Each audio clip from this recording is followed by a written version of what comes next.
Fui criada por meus tios, que me davam pão seco enquanto minha prima comia lasanha. Seja grata por criarmos você, eles diziam. Eu fugi de casa, mas 10 anos depois nos encontramos em um evento de caridade. Eles ficaram impressionados ao me ver. Olá, seja bem-vindo. Curta, se inscreva e ative as notificações. O cheiro da lasanha invadia a casa inteira. Era um cheiro quente, de queijo derretido, molho de tomate caseiro e carne bem temperada. Meu estômago roncava tão alto que eu tinha medo que eles ouvissem. Sentada à mesa da cozinha, eu via o vapor subindo da travessa de vidro que minha tia Luana colocava no centro da mesa, um troféu fumegante de sua dedicação à filha. Ao lado, meu tio Pierre sorria, orgulhoso. Para minha prima Isabela, de apenas 6 anos, um prato cheio, com uma fatia generosa que se desmanchava ao toque do garfo. Para mim, no canto da mesa, como sempre, havia um prato com 2 fatias de pão.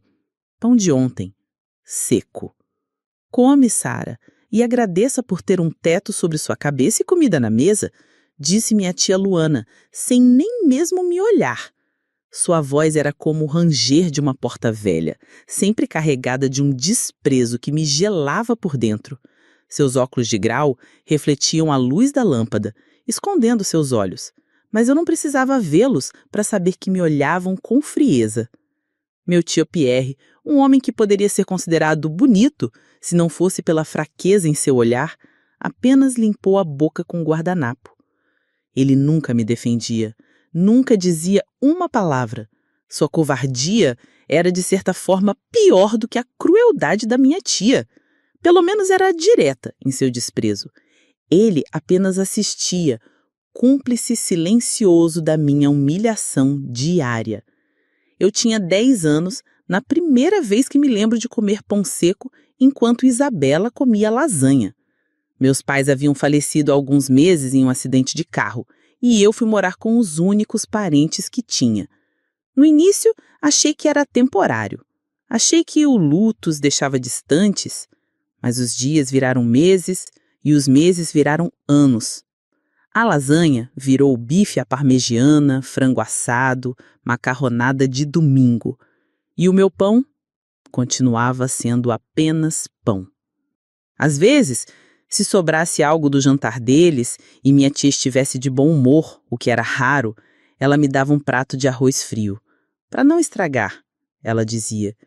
Isabela, com seus longos cabelos pretos e olhos azuis, herdados do pai, me olhava do outro lado da mesa. Ela não entendia, ou talvez entendesse bem demais. Às vezes ela empurrava o prato, dizendo que não queria mais, e olhava para mim com um misto de pena e superioridade infantil. Mas minha tia era rápida. Se não quer, guardamos para o seu lanche de amanhã. Sara não come nossas sobras. Ela precisa aprender a ser grata, por ter um teto sobre sua cabeça e comida na mesa. A frase era a mesma, repetida como um mantra cruel. Seja grata por criarmos você. Gratidão. Como eu poderia ser grata por migalhas? Como ser grata por dormir num colchão fino no quartinho dos fundos, enquanto o quarto de hóspedes, onde meus pais ficavam quando me visitavam, acumulava poeira? Como ser grata pelas roupas velhas de Isabela que nunca me serviam direito? Os anos passaram nessa rotina. Eu cresci, meu corpo se desenvolveu, mas minha alma parecia encolher a cada dia. Na escola, eu era menina quieta, a que nunca convidava ninguém para ir em casa e nunca ia na casa de ninguém. Tinha vergonha. Vergonha da minha vida, da minha família postiça, do cheiro de tristeza que parecia ter impregnado em mim. Aos 20 anos, a situação atingiu o limite. Era uma noite fria de inverno. Eu tinha trabalhado o dia todo em uma lanchonete, um emprego que consegui escondido deles. O dinheiro que eu ganhava, cada centavo, eu guardava em uma caixa de sapatos debaixo do meu colchão. Era meu segredo, minha única esperança. Cheguei em casa exausta, sonhando com um banho quente. Ao entrar, vi a cena de sempre. Meus tios e Isabela, agora com 16 anos, sentados à mesa, rindo de alguma coisa na televisão enquanto comiam pizza. O cheiro era delicioso. Está atrasada, disse minha tia sem tirar os olhos da TV. Seu jantar está na cozinha. Fui até a cozinha e encontrei o de sempre: pão. Mas desta vez algo estava diferente. O pão estava mofado. Pontos verdes e azuis cobriam a casca. Senti uma onda de náusea e raiva subir pela minha garganta. Voltei para a sala. O pão está estragado, eu disse, minha voz tremendo um pouco. Minha tia finalmente se virou para mim. Ela me olhou de cima a baixo, com um sorriso de escárnio nos lábios. Então raspa o mofo. Não vamos jogar comida fora. Você custa muito caro, sabia? Seja grata por ter o que comer. Tem gente que não tem nem isso. Isabela riu. Uma risadinha baixa, cúmplice. Meu tio continuou olhando para a TV como se nada estivesse acontecendo. Foi naquele momento, naquele exato instante, algo dentro de mim se quebrou. Ou talvez algo finalmente se consertou. A tristeza que me paralisava deu lugar a uma fúria fria e determinada. Eu não chorei, não gritei. Apenas me virei e fui para o meu quarto. Debaixo do colchão, peguei minha caixa de sapatos. Contei o dinheiro. Não era muito, mas teria que ser o suficiente. Abri o pequeno guarda-roupa e peguei uma mochila velha. Coloquei dentro algumas peças de roupa, a única foto que eu tinha dos meus pais e o dinheiro. Vesti um casaco, calcei os sapatos gastos e, em silêncio, abri a janela do meu quarto. O ar frio da noite bateu no meu rosto. Olhei para trás uma última vez. Para o colchão no chão, para as paredes sem cor, para a vida de miséria emocional que eu estava deixando para trás. Eu não sentia medo, sentia alívio. Um alívio profundo que preencheu o vazio que o pão seco nunca conseguiu preencher. Pulei a janela e não olhei para trás. Eu estava sozinha, com pouco dinheiro e sem um plano claro. Mas pela primeira vez em 10 anos, eu estava livre. E eu nunca mais seria grata por migalhas. 10 anos! Uma década inteira havia se passado desde a noite em que pulei a janela do meu quarto, levando apenas uma mochila e a determinação de nunca mais sentir fome. O frio daquela noite parecia ter se instalado em meus ossos por anos, servindo como combustível. Ele me lembrou de lutar, de estudar, de trabalhar. Fiz faxina, lavei pratos, servi mesas. Cada centavo economizado era um passo ao longe daquele passado. Com o tempo, consegui terminar os estudos, abri um pequeno negócio online de artesanato que cresceu e se transformou em uma empresa de decoração e design de interiores. O sucesso não veio da noite para o dia. Foi construído com noites sem dormir, com o medo constante de fracassar e com a memória daquele pão mofado gravado em minha mente. Agora, aos 30 anos, eu estava em um salão de festas luxuosos, o tipo de lugar que eu só vi em filmes. Lustres de cristal pendiam do teto alto, iluminando as mesas redondas cobertas com toalhas de linho branco. Garçons se moviam com agilidade entre os convidados, servindo canapés e taças de espumante. E eu não era uma funcionária. Eu era a anfitriã. Este era o evento anual da minha fundação, uma organização que criei para ajudar jovens que, como eu, saíram de lares abusivos ou de situações de extrema vulnerabilidade. Ajudávamos com moradia, educação e o primeiro emprego. Eu queria dar a eles o que eu nunca tive. Um ponto de partida. Alguém que acreditasse neles. Eu circulava pelo salão, cumprimentando doadores, sorrindo para as câmeras e conversando com os jovens que já haviam sido ajudados pela fundação. Por fora eu era a imagem do sucesso. Um vestido elegante, o cabelo preso em um coque sofisticado, a postura de quem estava no controle. Mas por dentro, a menina que comia pão seco ainda existia. Ela era a minha força, a minha bússola moral. Era por ela que eu fazia tudo aquilo. Meu assistente, um rapaz jovem e eficiente, se aproximou. Sara, está tudo pronto para a distribuição das cestas na área externa. As famílias já estão se organizando em fila. Obrigada, Marcos. Já vou para lá. Quero ter certeza de que todos serão bem atendidos. Eu respondi. A parte mais importante da noite para mim não era o jantar de gala, mas a ajuda direta que oferecíamos. Do lado de fora do salão, em uma área coberta e organizada, montamos uma estrutura para distribuir centenas de cestas básicas completas, roupas e cobertores para famílias carentes que se cadastraram previamente. Era a minha forma de garantir que ninguém passasse pelo que eu passei.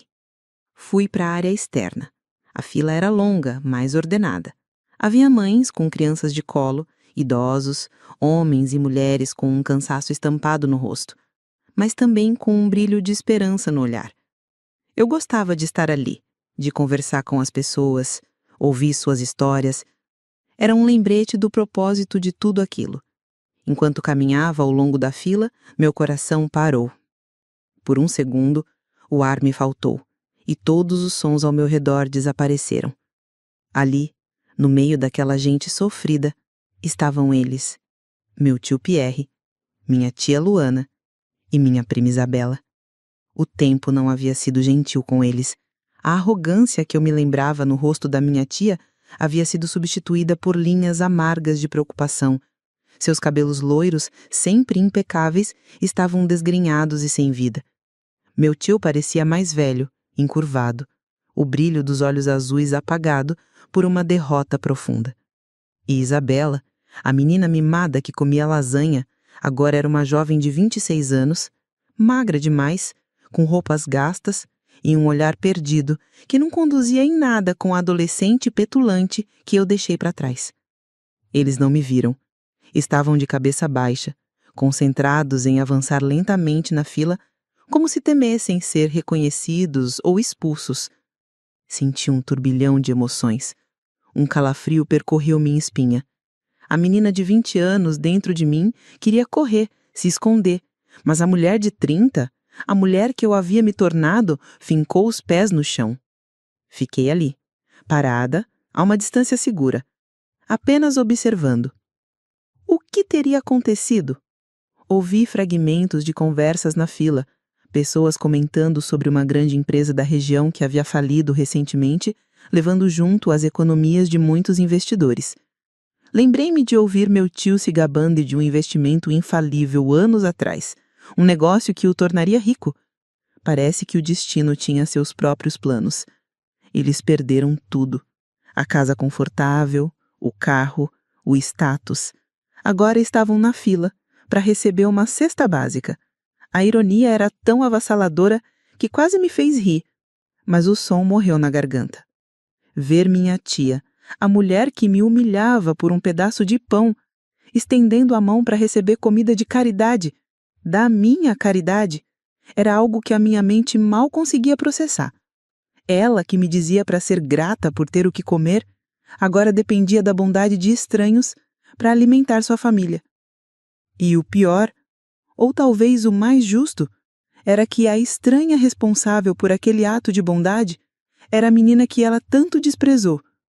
O mundo dava voltas, e a volta que ele deu foi de tirar o fôlego. Eu continuei observando, meu coração batendo forte no peito, enquanto eles se aproximavam cada vez mais do ponto de distribuição, onde eu, em breve, subiria em um pequeno palco para agradecer aos voluntários e dizer algumas palavras. O nosso reencontro era inevitável. O ar parecia mais denso, mais pesado. Cada passo que eles davam na fila era um baque surdo no meu peito. 3 pessoas os separavam do balcão de distribuição. 2. 1. Agora eram os próximos.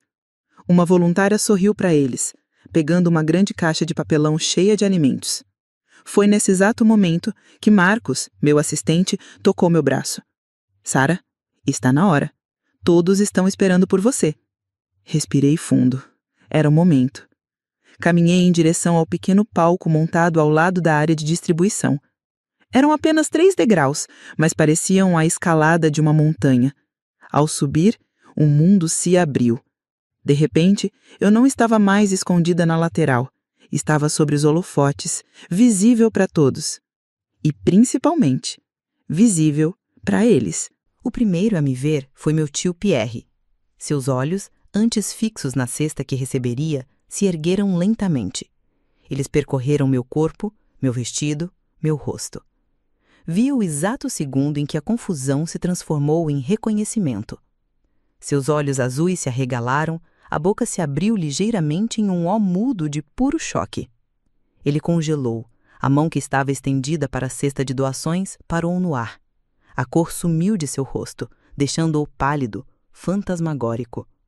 Minha tia Luana, impaciente com a hesitação do marido, cutucou-o nas costas. — O que foi, Pierre? Pegue a caixa! Ela sussurrou irritada. Então ela seguiu o olhar paralisado dele e me encontrou. O queixo dela caiu. Os óculos de grau que ela ainda usava pareceram ampliar o horror em seus olhos.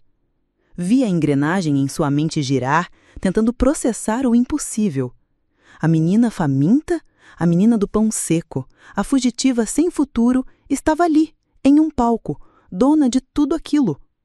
Sua expressão se contorceu em uma máscara de incredulidade, vergonha e, talvez pela primeira vez, medo.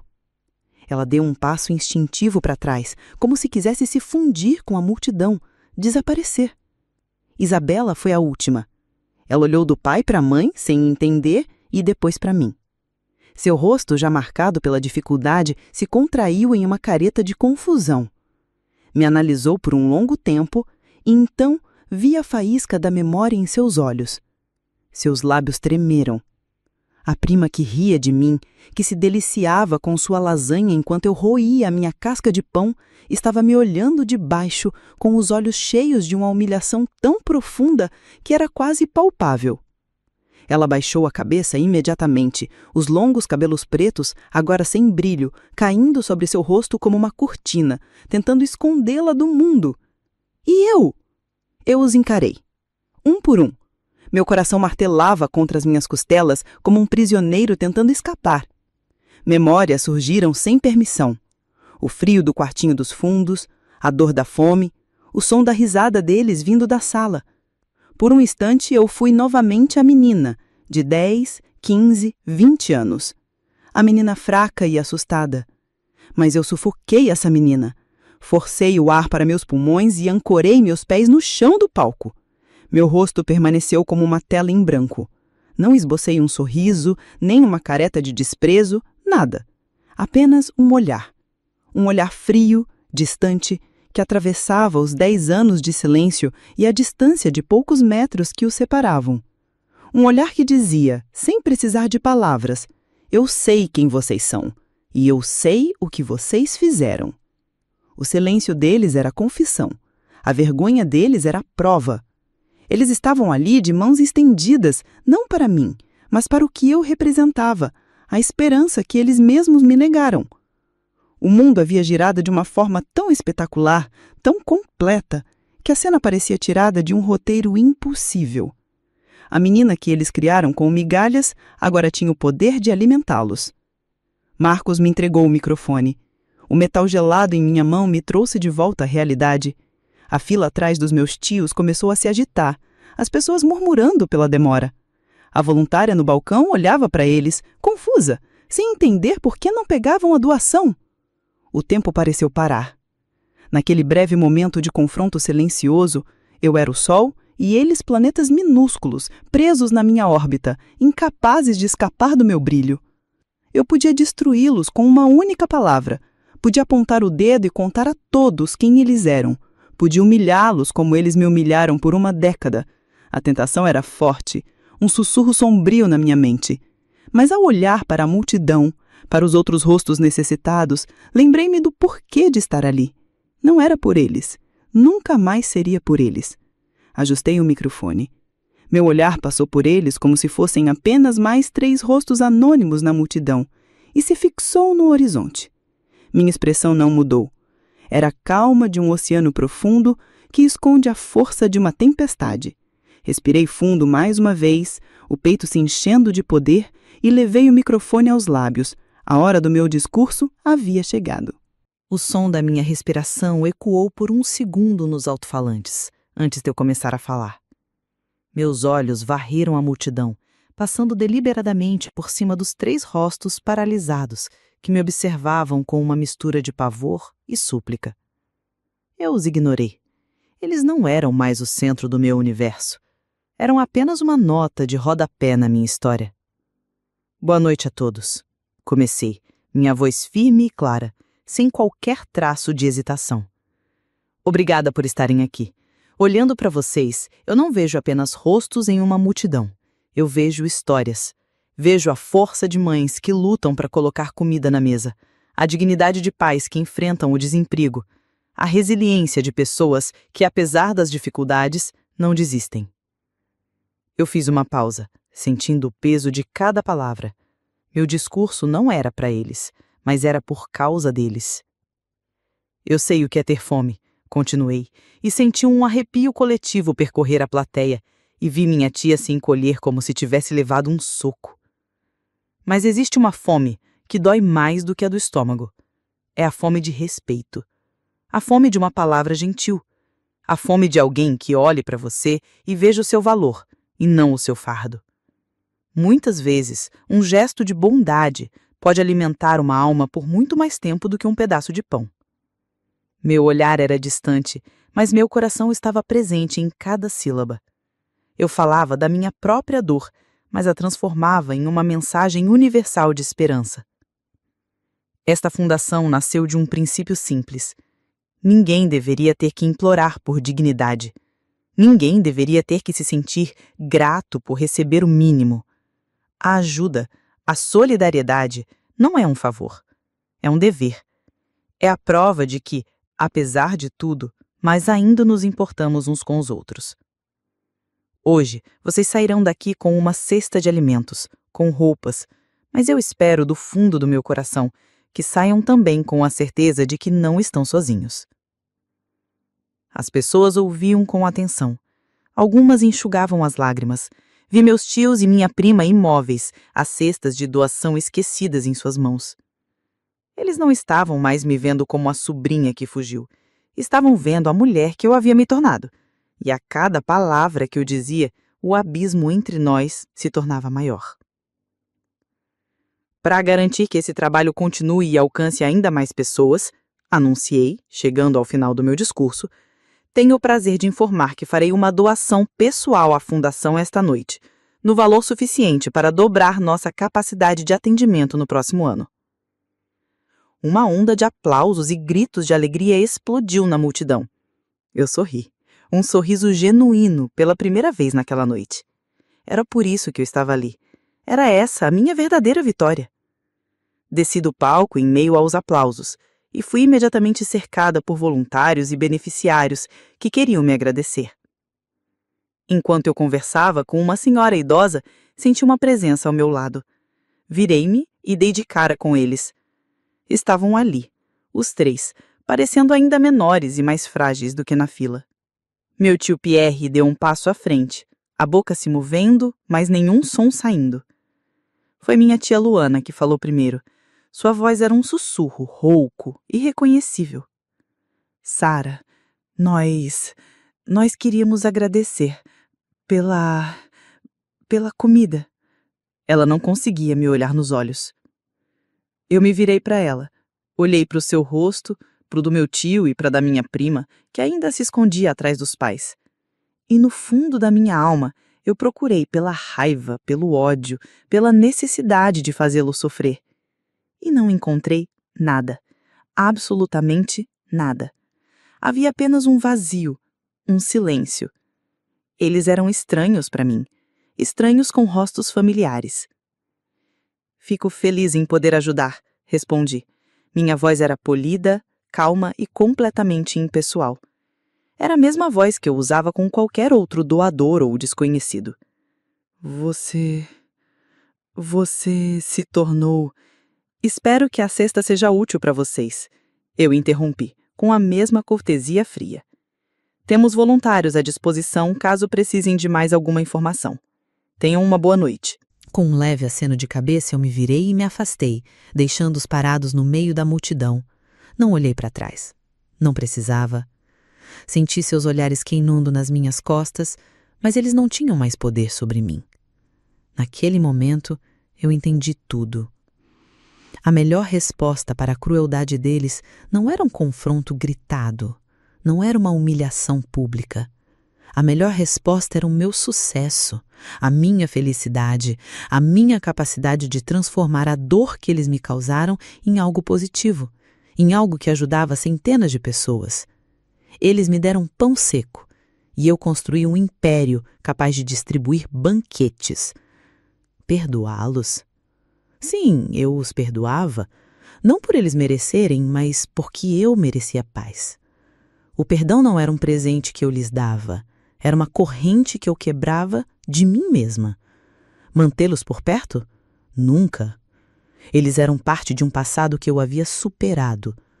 O tratamento final, a frieza de uma estranha, não foi um ato de maldade. Foi um ato de encerramento. Foi a declaração final de que eles não tinham mais lugar na minha vida, nem mesmo como vilões. Eram apenas ecos, fantasmas de uma vida que não era mais minha. Enquanto eu voltava para o salão de festas, para minha nova vida, senti um alívio que eu não sabia ser possível. Eu não era mais a menina do pão seco. Eu era Sara. E, finalmente, eu era livre.